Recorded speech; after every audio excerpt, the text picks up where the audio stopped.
नमस्कार प्रिय विद्यार्थियों। आप सबके सम्मुख में पुनः उपस्थित हूँ आज एक नए क्लास में, एक कक्षा में। और हम सब निबंध पढ़ रहे हैं। निबंध की इस श्रृंखला में, निबंध की इस कड़ी में जो हम पढ़ रहे हैं इसमें, उसका नाम है अस्ति की पुकार हिमालय, जो कि विद्यानिवास मिश्र जी का एक ललित निबंध है।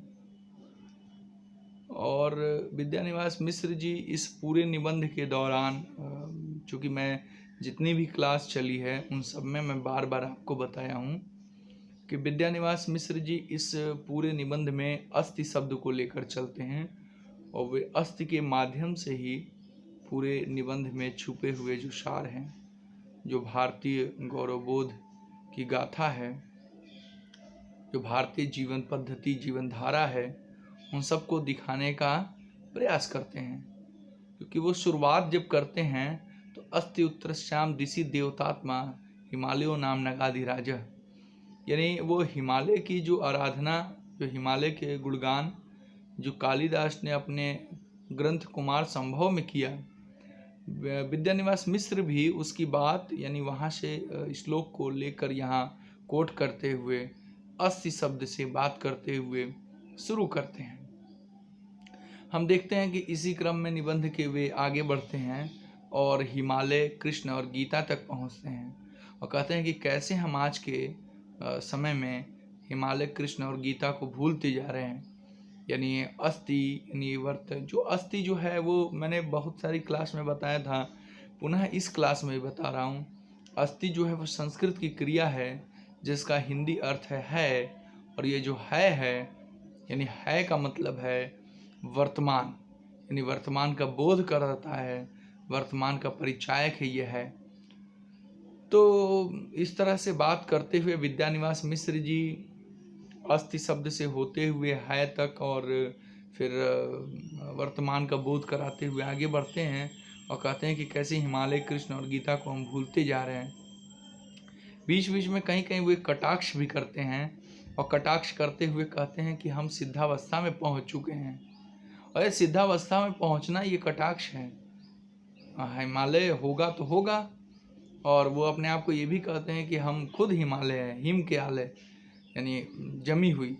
और जमी हुई चीज़ें आप तो जानते ही हैं कि सड़ जाती है, खराब हो जाती है। तो इस तरह से धीरे धीरे वे आगे बढ़ते हैं, और इसी में वो 5वें पैराग्राफ में जब ये बात कहते हैं कि हम सिद्धावस्था में पहुंच चुके हैं, उसी के बाद वो ये भी प्रूफ करते हैं कि हम शब्द युग में जी रहे हैं। बहुत सारे लोग कहते हैं कि हम अर्थ युग में जी रहे हैं, यानी दुनिया जो है वह अर्थ प्रधान है। तो इस बात को वो खारिज करते हुए कहते हैं कि नहीं, अभी भी शब्द प्रधान है, और उसे वे उदाहरण के माध्यम से या अपने आप बीती सुनाकर उसे वह बताते हैं, उसे वह प्रूफ करते हैं। और वे कहते हैं कि एक बार की बात है कि हिंदुस्तान के संपादक जो हैं वो हिमालय जैसे नीरस विषय पर लेख लिखने के लिए हमारे पास आते हैं और कहते हैं कि आप इस पे एक लेख लिख दीजिए, और हम लिखते हैं। तो इसमें जो हिमालय है, हिंदुस्तान है, यानी मैं विद्यानिवास मिश्र यानी लेखक, और जो आप पढ़ेंगे तो पाठक, तो इसमें 4 शब्द है, और चारों जो है वो एक है। इसमें आपसी एकता दिख रही है बिना किसी अर्थ प्रधान के। और क्योंकि अगर अर्थ प्रधान होता तो इसमें कुछ टकराहट दिखती, कुछ टकराव दिखता, इसमें आपसी कुछ सामंजस्य नहीं दिखता, मेल नहीं दिखता इसमें, बल्कि टकराव दिखता। तो इस बात को करते हुए वे पुनः आगे बढ़ते हैं, और फिर अपने ही मन में उठे प्रश्न, और मतलब पाठक के दरमियान से ये बात उठाते हैं कि फिर जब अगर शब्द युग है तो फिर ये अस्ति क्या है? फिर शब्द है या कुछ और है? अगर शब्द है तो फिर ये क्या है? फिर ये चुभता क्यों है? तो उसकी बात करते हुए कहते हैं कि अस्ति जो है वो तो शब्द ही है, लेकिन एक ऐसा शब्द है जो वर्तमान का बोध कराता है, और वर्तमान हमेशा प्रश्न चिन्ह की तरह रहता है।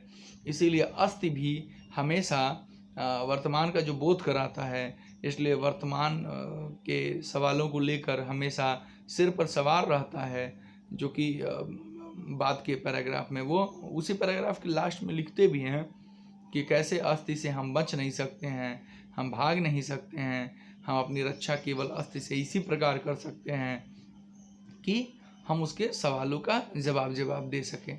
इसीलिए वो अस्थि को कहते हैं कि धुंधले तरीके से हम इसे दिखाते हैं ताकि हमें बहुत सवालों के जवाब न देने पड़े। तो अस्थि की पुकार हिमालय, यह तो थी पिछले क्लास की बातचीत, जिसको मैं अगली क्लास से जोड़ना चाहता हूँ। जैसा कि आप सब जानते ही हैं कि मैं पिछले क्लास को थोड़ा सा समराइज करता हूँ, थोड़ा सा सारांशित करता हूँ, ताकि अगली क्लास में उसको ले जाया जा सके। क्योंकि आप सब जानते हैं कि जब तक हम थोड़ा सा समराइज नहीं करेंगे, पिछले वीडियो को, पिछले क्लास को थोड़ी सी बात, थोड़ी सी चर्चा हम आपके सामने नहीं करेंगे, तो आप अगली क्लास से नहीं जुड़ पाएंगे। अब जैसे यहाँ तक आप जुड़ चुके होंगे कि कैसे अस्थि की बात शुरू होते हुए, हिमालय की बात शुरू होते हुए, और कैसे राहुल जी क्या क्या करते हैं। और एक वीडियो में मैं बाद में कभी फुर्सत में तो एक छोटा सा सारांश 10-15 मिनट में पूरे निबंध का दूंगा, वो अलग से वीडियो रहेगी। अभी तो मैं केवल क्लास वाला सारांश बता रहा हूँ। पूरे निबंध का सारांश, पूरे निबंध का सार क्या है, और ये तो अभी थोड़े थोड़े टुकड़ों टुकड़ों का सारांश मैं बता रहा हूँ। उसमें पूरे इकट्ठा सारांश रहेगा 15 से 20 मिनट का, कि निबंध का पूरा सार तत्व क्या है और एक एक पैराग्राफ का सारांश क्या है। तो इस क्रम में हम आज 6 पैराग्राफ पढ़ चुके हैं और 7वें पैराग्राफ में हम अभी 7वें पैराग्राफ को पढ़ने जा रहे हैं। तो इस निबंध की शुरुआत करने से पहले, इस निबंध को शुरुआत करने से पहले हम आपसे केवल 2 शब्द बातचीत करना चाहते हैं, और वो ये कि देखिए, अब निबंध आज अंतिम क्लास है निबंध की, अस्थि की पुकार हिमालय, जो निबंध है विद्यानिवास मिश्र का, यह आज की अंतिम कक्षा है। और मुझे यकीन है कि सभी विद्यार्थियों को यह निबंध पूरी तौर पे समझ में आ गया होगा, और जिन्हें नहीं समझ में आएगा उनके लिए अभी मैं वही कहूँगा, ग्रुप का द्वार खुला हुआ है। आप अपने जो चाहे वाले प्रश्न हैं, जो फंसे हुए प्रश्न हैं, जिनका उत्तर आपको नहीं समझ आ रहा है, वो आप बहुत इत्मीनान से पूछ सकते हैं। तो निबंध के हवाले से हम बात करते हैं। अब निबंध की शुरुआत जो होती है वो 6 पैराग्राफ हम लोग पढ़ चुके हैं, और 7वें पैराग्राफ में हम लोग कदम रख रहे हैं। तो इस 7वें पैराग्राफ की शुरुआत हम लोग कर रहे हैं, और निबंध की शुरुआत ऐसे होती है। आप सब पुस्तक खोल लीजिए। जैसा कि आपको पता है कि पुस्तक खोलने से, पुस्तक को साथ रखने से थोड़ी तारतम्यता बनती है, थोड़ी सुगमता होती है पढ़ने पढ़ाने का क्रम में, क्योंकि आप आसानी से उस मेरी शब्द को जो मैं पढ़ा रहा हूँ, उसके वाक्य को आप पूरा मिला सकते हैं अपनी पुस्तक से, जिससे आसान होगा निबंध को समझने में। इस निबंध के हम 7वें पैराग्राफ में चल रहे हैं, जिसकी शुरुआत होती है कि हिमालय भूगोल रहता तो उसे भूलना आसान था। कमरे से नक्शे हटा देने से इस समस्या का समाधान हो जाता, और अगर यह इतिहास होता तो भी प्रगतिशील होकर इससे मुक्ति मिल जाती। यह अगर केवल चौकीदार होता तो नींद की गोली से इसके परवल की पुकार से छुट्टी मिल जाती। पर यह न भूगोल है, न इतिहास है, न भूगोल या इतिहास का प्रहरी, यह तो बस मात्र अस्थि है, न भूत न भविष्यत। हिमालय का यह अस्थि रूप हमारी सुरक्षा का ही मूर्तिकरण है। हिमालय के अस्थि का स्मरण कालिदास ने कुमार संभव के बीज रूप में किया है। इतनी के ही व्याख्या, इतने पंक्तियों की ही व्याख्या मैं आपके सामने कर रहा हूँ। आपके सामने मैं बार बार इस बात को उठा रहा हूँ और बार बार बता रहा हूँ, क्योंकि आप बिना इस बात को समझे पूरी बात को बहुत अच्छे से नहीं समझ पाएंगे कि हिमालय जो यहाँ अस्थि की पुकार हिमालय जो आया है, उसका मूल उद्देश्य है अस्थि से बात करते हुए, अस्थि यानी वर्तमान की बात करते हुए, यानी भारतीय संस्कृति के विरासत को जो है, उनका वर्तमान गौरवबोध को रूपायित करना निबंधों में। तो बार बार हिमालय की बात करते हुए विद्यानिवास मिश्र जी कहते हैं कि चौकीदार होता तो उसे ऐसे कर देते, भूगोल होता तो उसे नक्शे से हटा देते। यानी उसकी हर एक आशंका जाहिर कर देते हैं कि हिमालय अगर ये होता। और यह अगर यह सारी बात क्यों कहते हैं, वो नीचे वाली लाइन में लिखते हैं कि हिमालय के अस्थि का स्मरण, यानी अस्थि रूप है हिमालय, है, वर्तमान है, बोध कराता है हमें बार बार। और बोध कराने वाले का कहते हैं कि कालिदास ने कुमार संभवम की बीज रूप में किया है। बीज रूप का मतलब कि शुरुआत, यानी एकदम कालिदास ने जो कुमार संभवम है, वो कुमार संभव रचना जो है उनकी अंतिम ग्रंथ है। लेकिन जो अस्ति उत्तर श्याम दिशि देवतात्मा हिमालयो नाम, ये जो श्लोक है वो शुरुआत का श्लोक है, एकदम शुरू, बीज श्लोक है ये। तो इससे शुरू करते हैं, फिर आगे निबंध में कहते हैं कि बीज रूप में किया है। हिमालय गौरी गुरु ही नहीं, देव सेनानी स्कंद की जननी के पिता भी हैं। आप जानते हैं कि हिमालय पार्वती के पिता थे। आप जानते हैं कि पार्वती का नाम क्यों पार्वती रखा गया है? क्योंकि हिमालय हिमकाल है, पर्वतों के आलय, तो इसलिए पार्वती रखा गया। और उनके पिता थे हिमालय। तो गौरी गुरु ही नहीं, देव सेनानी स्कंद के जननी, देव सेनानी स्कंद आप जानते हैं उनके पिता भी हैं।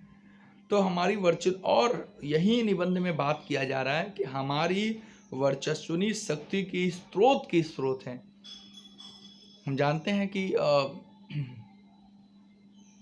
हिमालय सचमुच एक स्रोत तो है ही है, लेकिन स्रोत का स्रोत है हिमालय, एक ऐसा स्रोत जिससे हम अपार ऊर्जा का संचार कर सकते हैं, अपार ऊर्जा को आत्मसात कर सकते हैं। ऐसी ऊर्जा हमें हिमालय से मिलती है। अभी जानते हैं कि हिमालय से तमाम नदियाँ निकलती हैं।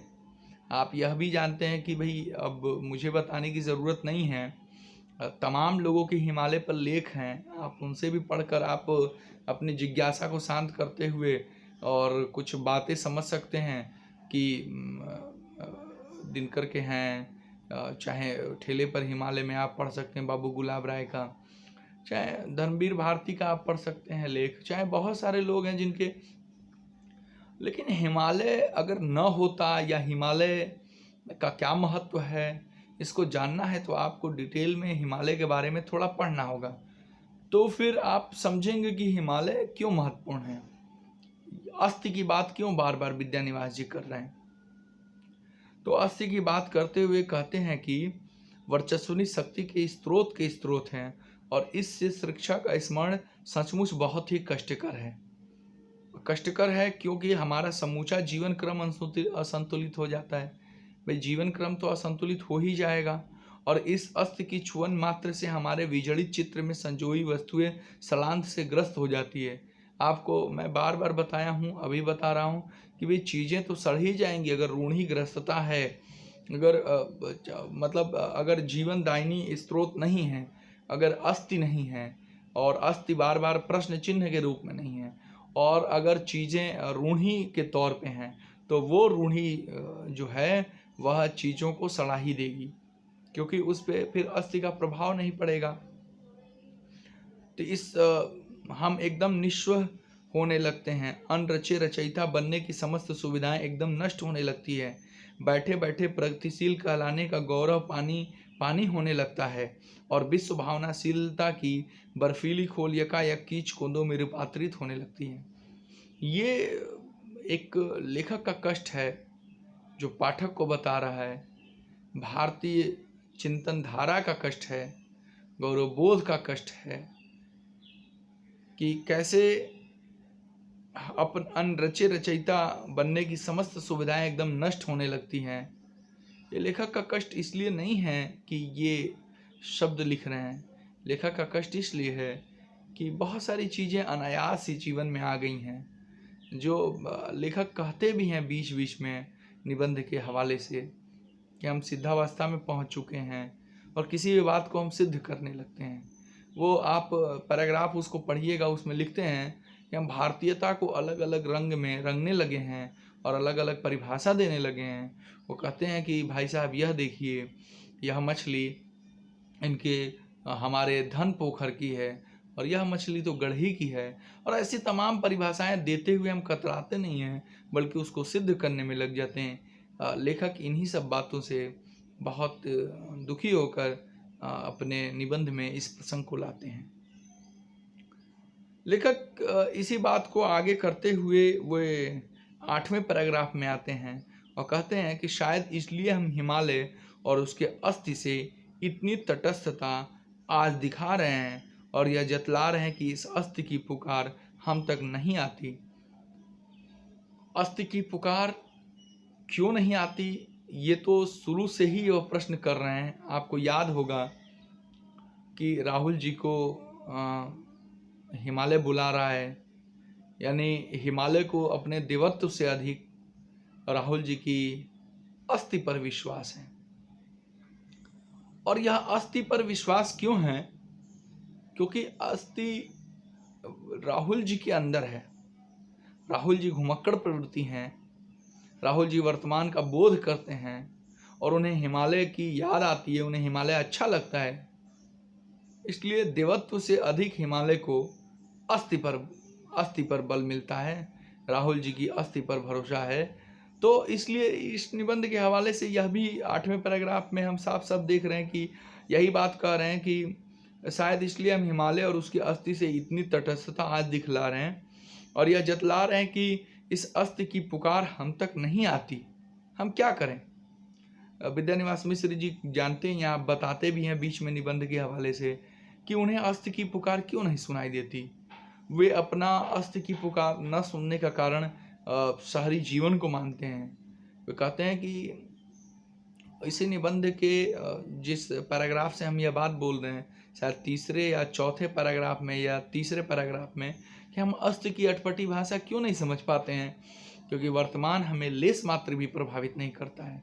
तो ये निबंध के हवाले से ही मैं सारी बातचीत कर रहा हूँ, अपने मन से कुछ भी नहीं कह रहा हूँ। इसीलिए अस्थि की पुकार शायद नहीं सुनाई देती है। इस पैराग्राफ में जो पूछा जा रहा है कि अस्थि की पुकार हम तक नहीं आती, हम क्या करें, तो क्यों नहीं आती और क्या करें का उत्तर दे रहा है, दिया जाना जरूरी है और ये बाद में निबंध के हवाले से ही दिया जाएगा। हमें देश का दर्द नहीं होता, हम क्या करें, यानी हमें देश की फिक्र नहीं होती, देश की चिंता नहीं होती, हमें किसी चीज़ का दर्द नहीं होता, हम क्या करें। पर यही क्या कम दर्द है कि दर्द नहीं होता? लेखक कहता है कि ये क्या कम दर्द है कि हमें दर्द नहीं होता, क्योंकि दर्द नहीं होना भी एक तरह का दर्द है। कम से कम जानिए तो कि दर्द क्यों नहीं हो रहा है। और दर्द नहीं होता का दर्द भी एक प्रकार का अस्थि है। प्रकाशवान न सही, शिलाटी सही, पर अस्थि तो है। भाई वर्तमान तो है ही है, दर्द ना होना भी अपने आप में वर्तमान है। और वर्तमान को यानी अस्थि को याद करते हुए कहते हैं कि तीखे निषेध के प्रकाश में यह अस्थि स्याह पड़ा दिखता है। आगे निबंध में ही विद्यानिवास मिश्र जी बताएंगे कि तीखे निषेध के प्रकाश में यह अस्थि स्याह पड़ा दिखता है। यह स्याह जो है वो क्या पड़ रहा है, हमारा मन या हिमालय या अस्थि या क्या? इस प्रश्न का उत्तर निबंध के हवाले से ही 2 कदम बाद 2-4 लाइनों बाद देंगे। तो तीखे निषेध के प्रकाश में यह अस्थि स्याह पड़ा दिखता है, बड़ा भयरूप और डरावना दिखता है, पर न दिखे ऐसा तो नहीं होता। उसकी पुकार उल्टी दशा में जा रही हो पर उसकी डरावनी प्रतिध्वनि न सुनाई पड़े, ऐसा तो नहीं होता। लेखक चिंता भी प्रकट करते हैं, लेखक आशंका भी प्रकट करते हैं, प्रश्न भी करते हैं और उसका उत्तर भी देते हैं कि अस्थि की पुकार तो है ही है, डरावनी प्रतिध्वनि न सुनाई पड़े, ऐसा तो नहीं होता। हो सकता है उसकी पुकार उल्टी दशा में जा रही है। ये उल्टी दशा में जाना आप जानते हैं किस चीज़ का द्योतक है। और लेखक इसी निबंध के अगले पैराग्राफ में इन सारी बातों को एक प्रसंग में सारी बातों को बता रहे हैं। और प्रसंग कहते हैं कि याद आता है, अगले पैराग्राफ में हम चल रहे हैं, हम 9वां पैराग्राफ पढ़ रहे हैं। आप अपनी 9वें पैराग्राफ को निकाल लीजिए, 9वें पैराग्राफ को मिलाइए। याद आता है किसी कहानी में सुना था कि शिव की बारात ऐसी जमी कि खिलाने पिलाने में ही अनंत रत्न प्रभव हिमालय की धन दौलत चुक गई। दहेज देने को बस 52 हंडा सुहाग बचा, और पार्वती यह 52 हंडा सुहाग लेकर पति गृह चली। आपको पता है कि मिश्र जी में व्यंग विनोद, देखिए ललित निबंध की एक खासियत होती है, इसमें कहीं कोई शक नहीं है, व्यंग विनोद की प्रधानता रहती है।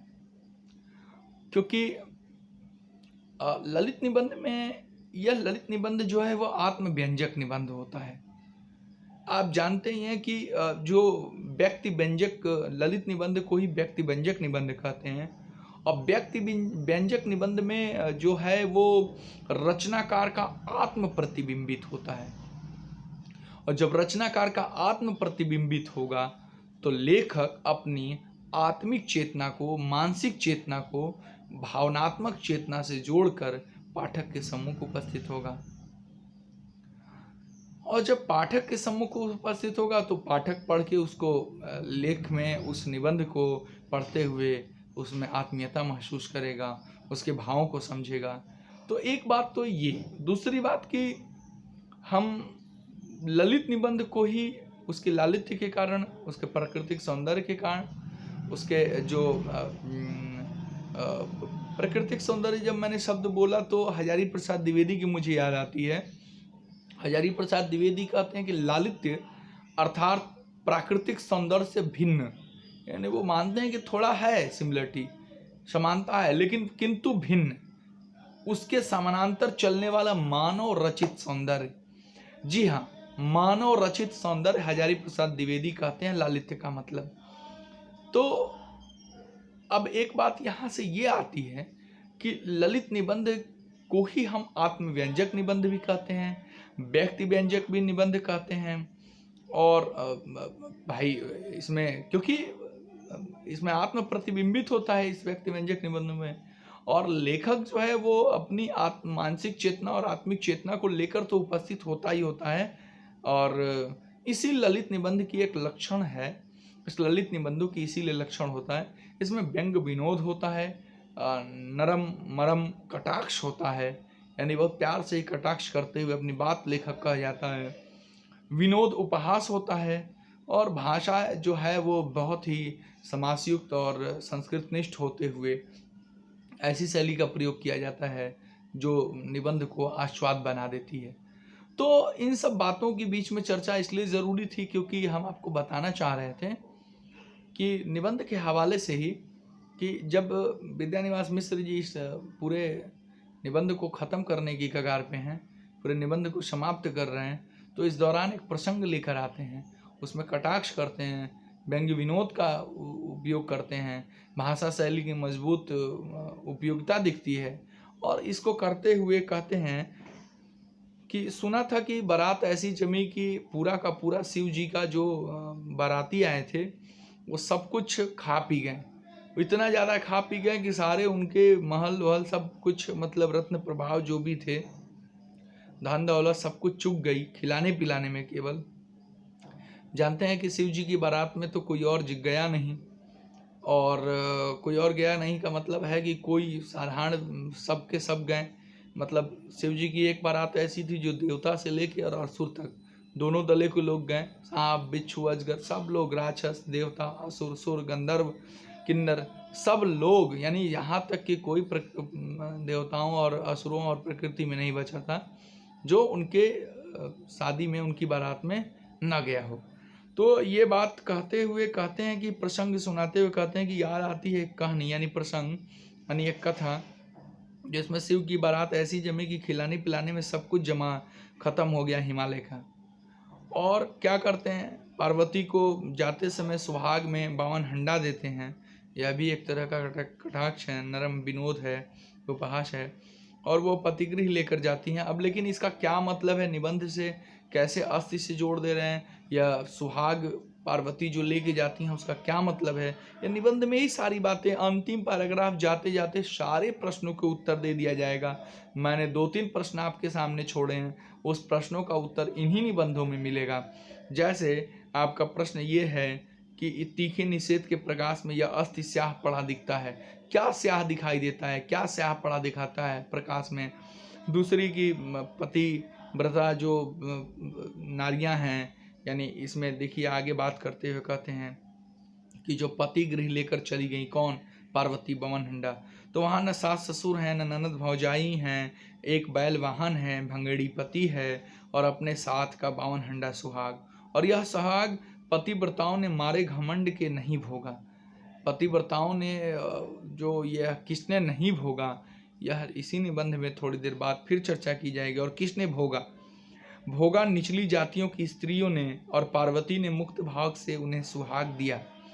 लगता है, देखिए अब यहाँ से निबंध की शुरुआत हो रही है, सारांश दिया जा रहा है, पूरे निबंध का भाव बताया जाएगा। लगता है हमारी निस्वह संस्कृति का सुहाग अहमन्य अभिजात वर्ग में न होकर, हैसियतदारी में पैमाल मध्य वर्ग में न होकर, उसी अकिंचन वर्ग में सुरक्षित है जहाँ देश का अस्थि है।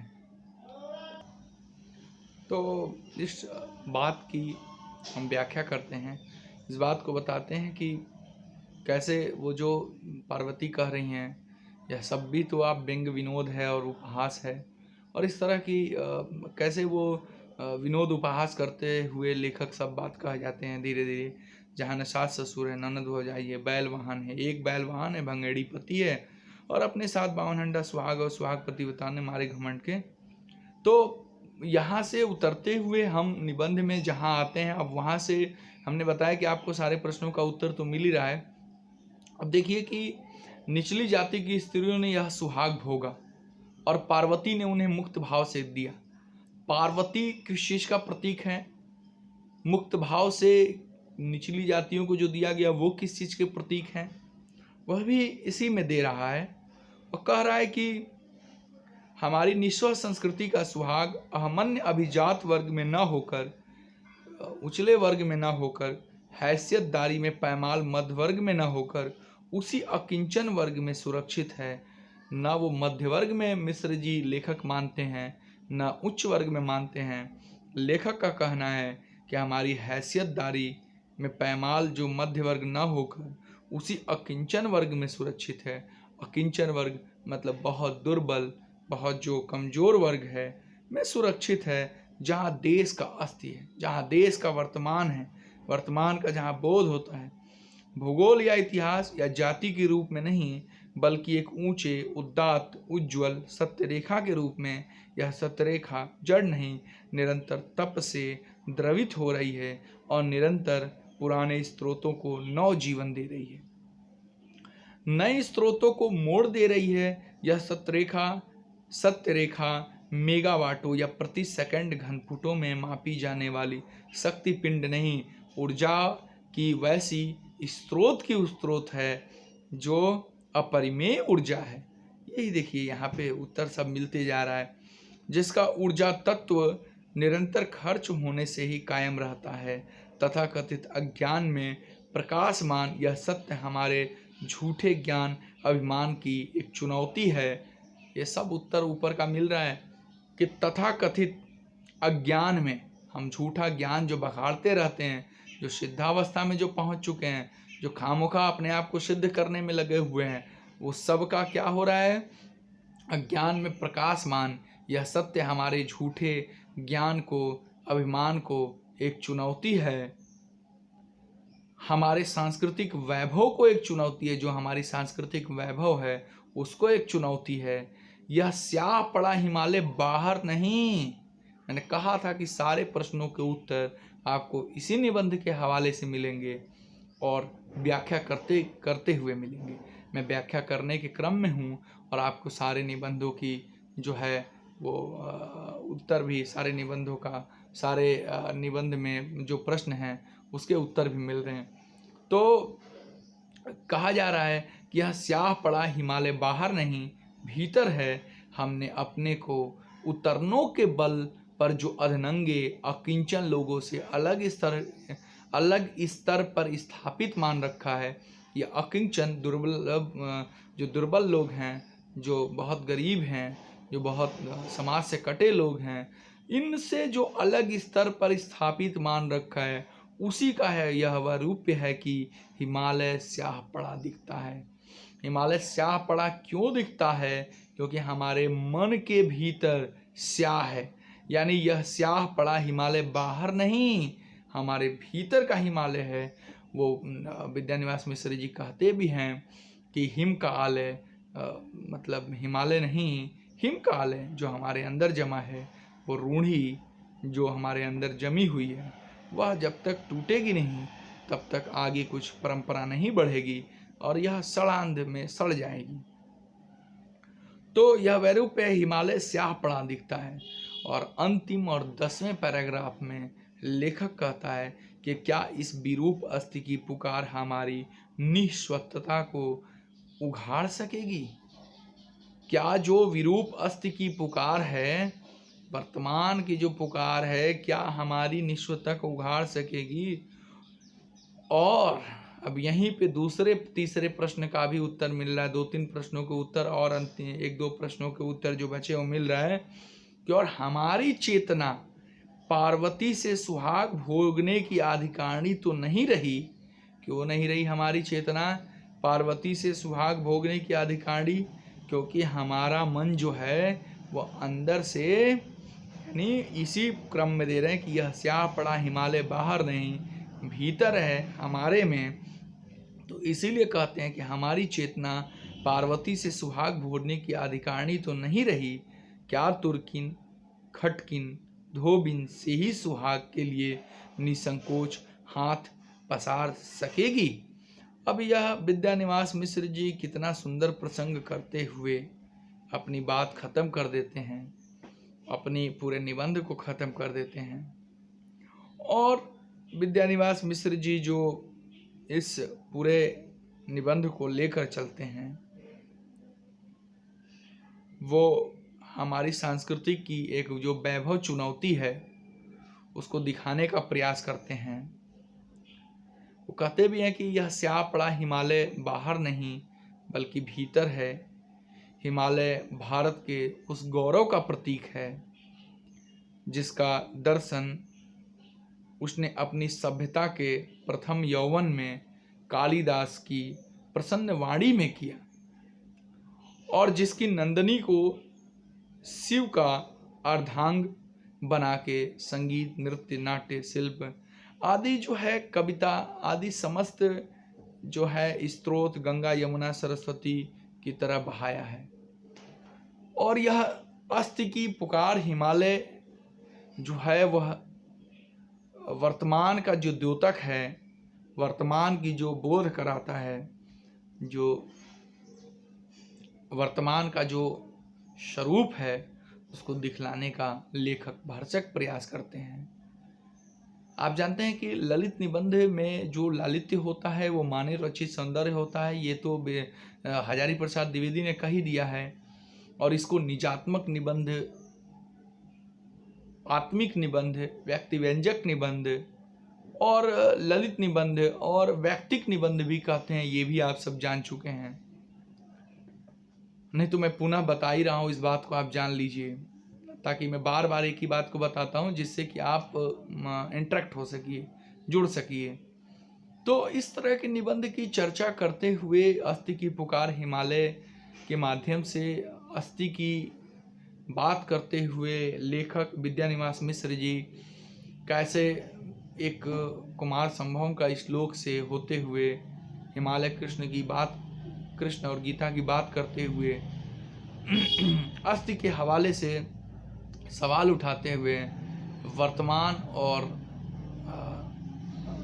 वर्तमान की जो गौरव बोध गाथा है, भारतीय संस्कृति की जीवन धारा के जो प्रश्न हैं उसको उठाते हैं।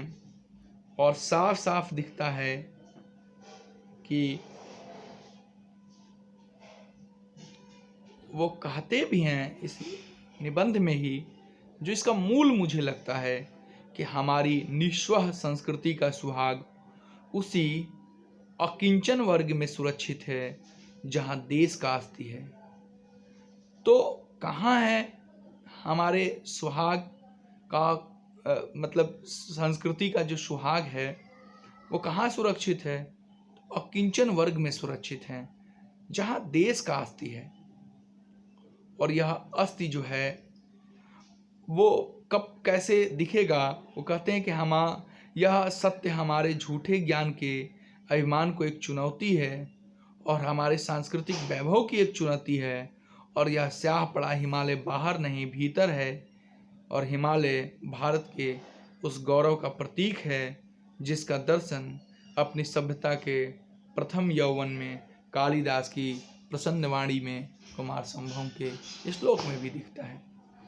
हिमालय पर अन्य लेखकों, कवियों और रचनाकारों ने भी अपना अपना योगदान दिया है, अपनी अपनी महत्वपूर्ण उपलब्धि गिनवाई है। तो उसको आप सब अपने अपने तरीके से पढ़ सकते हैं। इस निबंध के हवाले से बस इतनी ही बातचीत, बस इतनी ही बात मैं आपसे कहूँगा कि अस्ति की पुकार हिमालय को ज़रूर पढ़िए। और अगर एक बार में न समझ में आए तो पूरे निबंध को 1 से 2 से 3 बार पूरा एक प्रूफ रीडिंग कर जाइए। और एक सरसरी निगाह से पढ़ने के दौरान के बाद उसमें आराम से उसको देखिए ध्यान से, और आपको दिखाई देगा कि किस तरह से मिश्र जी एक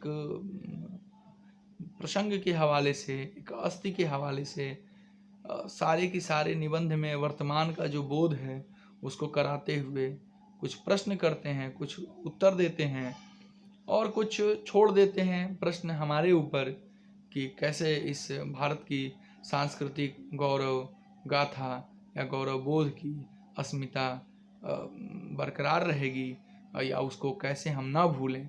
इस बात को, इस प्रश्न को वो करते हुए, उसका उत्तर देते हुए इस निबंध की समाप्ति करते हैं। तो अस्ति की पुकार हिमालय निबंध ज़रूर पढ़िए। इसी उम्मीद के साथ हम इस वीडियो की क्लास को, इस क्लास की जो अंतिम वीडियो है, इस निबंध की अंतिम वीडियो है, इसको समाप्त करना चाहते हैं। पुनः आपसे निवेदन है कि अस्ति की पुकार हिमालय, जो कि विद्यानिवास मिश्र जी का एक ललित निबंध है, विद्यानिवास मिश्र जी ने अपने लेखकीय व्यक्तित्व को भी थोड़ा थोड़ा उसमें उभारा है, और उसमें आस्तिकता बनाम नास्तिकता को किस तरह से रूपायित किया है, किस तरह से वर्तमान को न भूलने की उन्होंने गुजारिश की है, किस तरह से उन्होंने भारतीय संस्कृति गौरव बोध को याद दिलाया है, हिमालय क्या है, हिमालय का महत्व क्या है, प्रसंग के बहाने से, पार्वती के 52 हंडा सुहाग के बहाने से जो बहुत सारी बातें बिंब रूप में आपके सामने रखी हैं। इन सबको समझने के लिए आपको अस्ति की पुकार हिमालय का निबंध पढ़ना पड़ेगा और हमारी पुरानी वीडियो को देखने होंगे। प्यारे विद्यार्थियों, आपको शुभकामनाओं सहित